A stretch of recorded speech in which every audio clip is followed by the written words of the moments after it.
Yangi Zelandiya Bosh Ministri Jakinda Ardern öz dövletining eng cho'ng savdo hamrohi bo'lgan Xitoy bilan bo'lgan ixtilofning barg'ansari cho'ngayotganligini aytdi. Jakinda Ardern bu so'zni 3-may kuni Yangi Zelandiyaning Okland shahrida o'tkazilgan Xitoy savdo boshliqlar yig'inida qilgan bo'lib, u Xitoy bilan Yangi Zelandiya orasida qilmaydigan, qilolmaydigan va qo'shilmaydigan ishlar borligi, biroq bu ixtilof ularning munosabatini belgilamasligi kerakligini ta'kidlagan. Xitoy bilan yarışning barg'ansari qiyinlashayotganligini ta'kidlagan Ardern, biz Uyg'urlar haqidagi og'ir andishimizni oshkor o'tirib qo'ydik. Shuni e'tirof qilishimiz kerakki, Xitoy bilan Yangi Zelandiya birlikka kelolmaydigan nurg'un masalalar bor degan. Yangi Zelandiya Xitoyni tanqid qilish to'g'risida Yangi Zelandiya, ئامېرىكا، ئەنگىلىيە، كانادا، ئاۋسترالىيەنى o'z ichiga olgan 5 ko'z istixborot va bexatarlik guruhining bisimiga uchrab kelgan.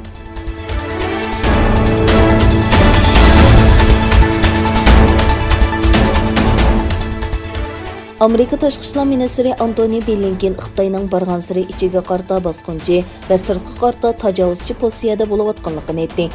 Amerika Tashqi ishlar ministri Antony Blinken 2-may Amerikadagi CBS televiziya kanalining 60 minut nomli programmasining ziyoratini qabul qilib, Hong Kong va Uyg'ur masalalarining Xitoyning ichki ishi emasligini bildirdi. O Xitoyning Uyg'urlarga tutgan muomalasining irqiy qirg'inchilik ekanligini ta'kidlab, biz Uyg'urlarning tug'ilish nisbatini azaytish uchun ularning tug'mas qilinganligini ko'rdik. Biz yana ularning mengasining yo'lganligini, madaniyat va urf-odatlarining rad qilinganligini, ularning faqatla Uyg'ur bo'lganligi uchun bostirish harakatlariga nishon bo'lganligini ko'rdik degan. Blinken mundaq degan: bu tartibga xiris qilgan yoki uningga buzg'unchilik qilmoqchi bo'lgan har qanday bir davlatni ko'rganimizda biz bu to'g'risida bir ish qilamiz. Biz o'rnimizdan dast turib bu sistemani qo'g'daymiz.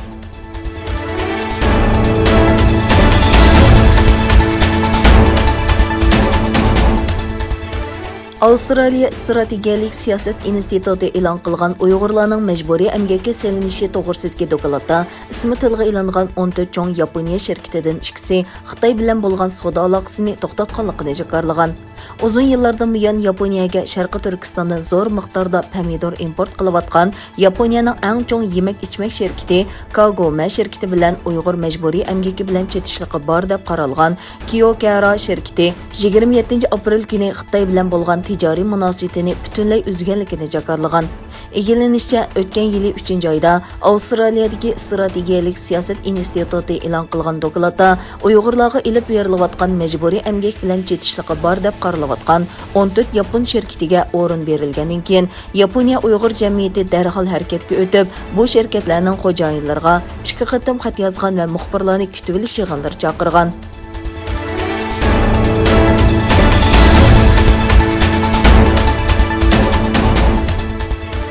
ئەنگىلىيە Tashqi ishlar ministri Dominic Raab, Rossiya va Xitoy tahditiga qarshi o'xshash qimmat qarshi bor va ko'p taraflik tuzumni qo'g'dashni xohlaydigan davlatlarga bo'lgan talab va ehtiyojning kun sari eshayotganligini aytdi.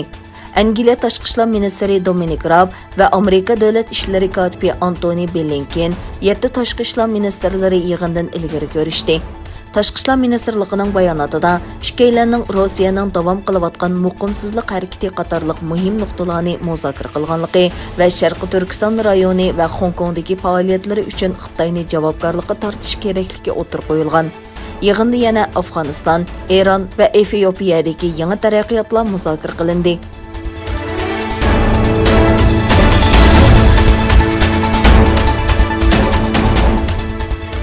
Filippin Tashqi ishlar ministrligi Xitoyning Jənubiy dengizida chorlayotgan dengiz qirg'iqi qo'g'dug'uchi paraxodlarni to'sib olishi va parakandichiligiga inkas qaytirib, Xitoyning harakatining ikki davlat munosabatiga ziyon yetkazganligini bildirdi.